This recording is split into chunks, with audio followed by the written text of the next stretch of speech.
Indian market के अंदर TVS ने अपना एंटॉक 150 को जो है इंडियन मार्केट के अंदर लॉन्च कर दिया है। एंड आज की वीडियो में हम लोग कंपैरिजन करने वाले हैं टीवीएस की एंटॉक 150 और यामाहा की तरफ से आने वाला एरोक्स 155। दोनों में से किसको लेना ज्यादा बेटर है, किसमें स्मूथनेस ज्यादा देखने को मिलती है, किसकी प्राइसिंग ज्यादा रहने वाली है, उन सभी चीजों के बारे में आज की वीडियो में हम लोग बात करने वाले हैं। सबसे पहले लुक्स एंड डिजाइन के बारे में बात करते हैं। एक तरफ जो कि आप लोगों का एरोक्स 155 जो कि यामाहा की तरफ से देखने को मिलता है। इस स्कूटर के बारे में बात करूं तो जैसा आप लोगों को पता है ना कि मैक्सी स्कूटी अगर आप लोग सोच रहे हो, सो डेफिनेटली ये जो वो वाली वाइब है वो आप लोगों को देता ही देता है। मतलब लुक्स में के मामले में देख लो, डिजाइनिंग के मामले में देख लो, काफी ज्यादा बेहतरीन जो है ये स्कूटर आप लोगों को मिलता है।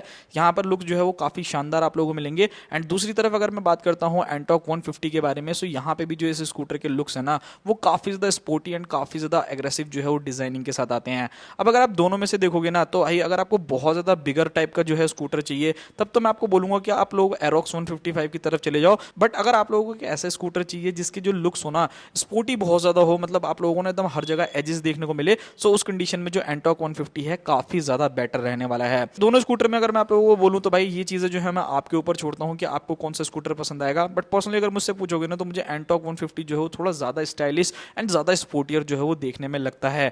बात करते हैं दोनों ही स्कूटर में आने वाले इंजन के बारे में। एक तरफ एंटॉक 150 के अंदर आपको 149 सीसी का single cylinder air cool engine देखने को मिलता है जो लगभग 13 bhp का मैक्सिमम पावर, 14.2 न्यूटन मीटर का टॉर्क जनरेट करता है विद सीवीटी गियर बॉक्स, यानी कि आप लोगों को यहाँ पे सीवीटी गियर बॉक्स देखने को मिलता है। बट अदर हैंड यामाहा की तरफ से आने वाला एरोक्स 155 के बारे में बात करूं, यहाँ पर आपको वही सेम इंजन देखने को मिलता है जो आप लोगों को यामाहा की R15 वर्जन 4 के अंदर या फिर MT15 के अंदर देखने को मिलता है। सो यहाँ पर अगर आप देखोगे तो 155 सीसी का single cylinder liquid cooled F5 BS6 complaint engine यहाँ पर आपको मिलेगा, जहां पर लगभग 14.7 bhp का maximum power and 13.9 newton metre का टॉर्क जो है ये स्कूटर आप लोगों के लिए जनरेट करता है।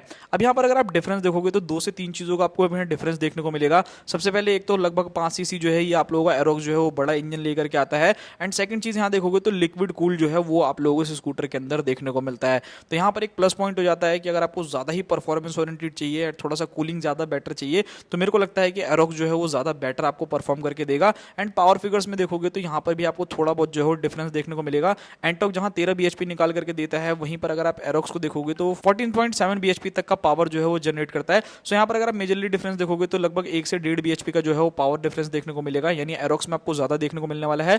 टॉर्क के बारे में बात करूं तो एरोक्स जो थोड़ा सा पीछे रह जाता है। एंटॉक जो है वो लगभग 14.2 न्यूटन मीटर का टॉर्क जनरेट करता है। यहाँ पर ऑलमोस्ट जो टॉर्क है ना भाई वो बिल्कुल सेम रहने वाला है। तो यहाँ पर ऐसा मुझे लगता है कि बहुत ज्यादा डिफरेंस नहीं आएगा। बट हाँ, अगर आप थोड़ा सा ज्यादा परफॉर्मेंस, थोड़ा सा ज्यादा पावर चाहते हो तो एरोक्स जो है वो एक ज्यादा बेटर आप लोगों के लिए ऑप्शन रहने वाला है। नाउ अब बात करते हैं दोनों ही स्कूटर के अंदर आने वाले फीचर्स के बारे में कि आपको दोनों ही स्कूटर में क्या क्या फीचर्स देखने को मिलते हैं। सबसे पहले एरोक्स के बारे में अगर मैं बात करता हूं तो यहाँ पर आपको एलईडी डीआरएल्स देखने को मिलते हैं, एलईडी हेडलाइट्स मिलती है and LED he tail light आप लोगों को इस स्कूटर के अंदर देखने को मिलता है।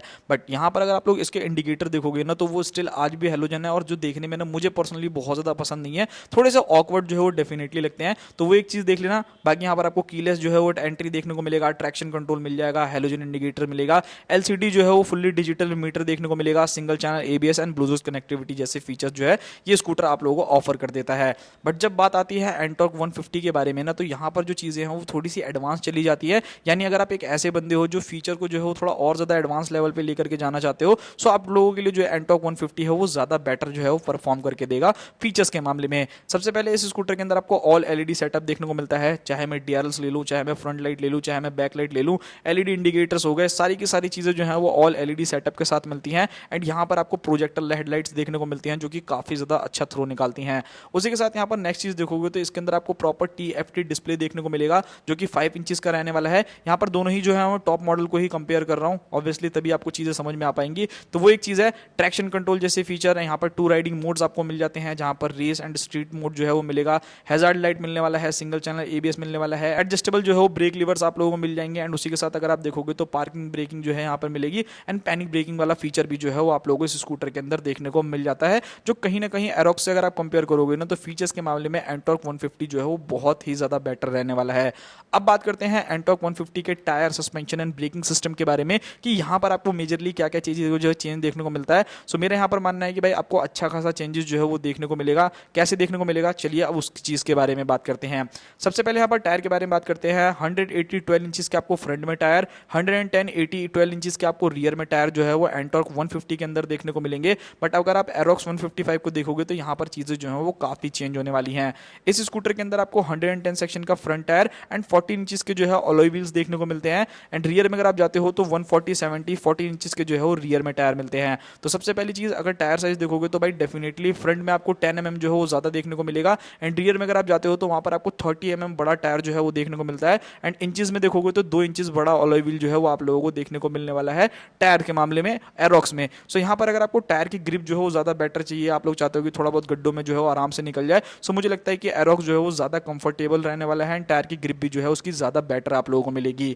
नाउ अब बात करते हैं दोनों ही स्कूटर के अंदर आने वाले ब्रेकिंग सिस्टम के बारे में। सो सबसे पहले यहाँ पर अगर आप एंटॉर्क 150 को देखते हो तो यहाँ पर आपको 220 mm की फ्रंट डिस्क देखने को मिलती है जो कि पैटल डिस्क ब्रेक्स के साथ आती है। एंड रियर में अगर आप चले जाओगे तो वहाँ पर आपको 130 mm का ड्रम ब्रेक देखने को मिलेगा। वहीं अगर मैं बात करता हूँ एरोक्स 155 के बारे में, सो यहाँ पर आपको 230 mm की फ्रंट डिस्क एंड 130 mm का रियर ड्रम ब्रेक देखने को मिलेगा। तो यहाँ पर ब्रेकिंग के मामले में देखोगे तो मुझे लगता है कि एरोक्स जो है वो थोड़ा सा ज़्यादा बेटर परफॉर्म करने वाला है एंटॉर्क 150 के कंपैरिजन में, क्योंकि यहाँ पर आपको 10 mm जो है वो बड़ी डिस्क ब्रेक्स देखने को मिलती है, तो वो एक चीज़ रहने वाली है। बाकी अगर आप सस्पेंशन में देखते हो तो दोनों ही बाइक्स में आपको सेम सस्पेंशन सेटअप देखने को मिलेगा। फ्रंट के अंदर आपको टेलीस्कोपिक सस्पेंशन देखने को मिल जाते हैं एंड अगर आप रियर में जाओगे तो मोनोशॉक एब्जॉर्बर्स आ जाएगा। अब यहाँ पर अगर मैं सीट कंफर्ट के बारे में बात करूँ तो एरोक्स के अंदर क्या एक चीज़ है कि ये मैक्सी होने की वजह से ना आप 3 लोग जो है वो बिठा करके कभी नहीं चल सकते। वैसे तो मैं आप लोगों को बता रहा हूँ कि भाई 3 लोग जो है वो गवर्नमेंट के रूल के खिलाफ है, बट अगर आप लोगों को प्रैक्टिकल देखते हो, लाइक अगर आपको नॉर्मली अपने गली मोहल्ले में भी लेकर के चलना है ना, तब आप इस स्कूटर पर बिठाना जो है वो काफ़ी मुश्किल हो जाता है एंड रियर वाला सस्पेंशन उतना ज़्यादा कंफर्टेबल नहीं है। बट यहाँ पर एंटॉर्क को अगर आप देखोगे तो हो सकता है कि इसके अंदर आपको थोड़ा सा जो है वो बेटर परफॉर्मेंस मिले अगर आप एरोक्स के कंपैरिजन में देख रहे हो। अंडर स्टोरेज के बारे में अगर मैं बात करता हूँ या फिर फ्यूल टैंक के बारे में बात करता हूँ तो यहाँ पर एंटॉर्क 150 के अंदर आपको 5.8 लीटर का फ्यूल टैंक देखने को मिलता है एंड एरोक्स में आपको 5.5 लीटर का मिलता है। तो लगभग 300 ml का जो है वो डिफरेंस है। तो मेरे को लगता है ऐसा कुछ खास ज्यादा डिफरेंस नहीं आएगा भाई, नॉर्मली जो है वो आप लोगों के लिए रहेगा। बाकी यहाँ पर अगर आप स्टोरेज में देखोगे तो वहां पर आपको डिफरेंस क्या मिलता है, एंटॉर्क के अंदर आप लोगों को लगभग 22 लीटर का जो है अंडर स्टोरेज देखने को मिलने वाला है। एंड वहीं अगर आप एरोक्स 155 को देखते हो तो उसके अंदर 24.5 मतलब लगभग 24.5 लीटर का जो है वहाँ पर स्पेस मिल जाता है। तो थोड़ी सी चीजें जो है वो ज्यादा आप लोग रख सकते हो एरोक्स के अंदर एंड एंटॉर्क में थोड़ा सा आप लोगों को दिक्कत जो है वो हो सकता है। नाउ अब बात करते हैं डायमेंशंस के बारे में, जहां पर आपको काफी चीजें जो है वो चेंज देखने को मिल सकती हैं। लाइक अगर आप एंटॉर्क 150 को देखते हो तो जिसकी सीट हाइट है वो लगभग 770 mm के आसपास में रहेगी, वेट जो है वो लगभग 115 किलो के आसपास में रहेगा। एंड इस स्कूटर का अगर आप ग्राउंड क्लियरेंस देखते हो तो 155 mm के आसपास में ग्राउंड क्लियरेंस देखने को मिल जाता है। वहीं एरोक्स को देखोगे तो 790 mm की सीट हाइट है, तो लगभग 20 mm जो है वो ज्यादा है। तो अगर आप बिल्कुल ही शॉर्ट राइडर हो तो एरोक्स के ऊपर बैठ पाना थोड़ा सा आप लोगों के लिए मुश्किल होगा। एंड यहाँ पर अगर आप वेट देखोगे ना तो लगभग 126 किलो का जो है यहाँ पर आपको वेट मिलता है। सो लगभग मान के चल सकते हो कि 10 से 11 किलो जो है वो आपके एरोक्स 155 जो है ज्यादा भारी रहने वाली है। एंड 11 किलो का वर्क जो है वो थोड़ा बहुत आपको पता चलेगा, बहुत ज्यादा तो नहीं कहूंगा बट हाँ थोड़ा बहुत जो है आपको जरूर पता चलने वाला है। एंड उसी के साथ यहाँ पर अगर आप देखोगे एरोक्स 155 के अंदर तो यहाँ पर आपको जो ग्राउंड क्लियरेंस है वो भी कम देखने को मिलती है, जो कि 10 mm रहने वाली है।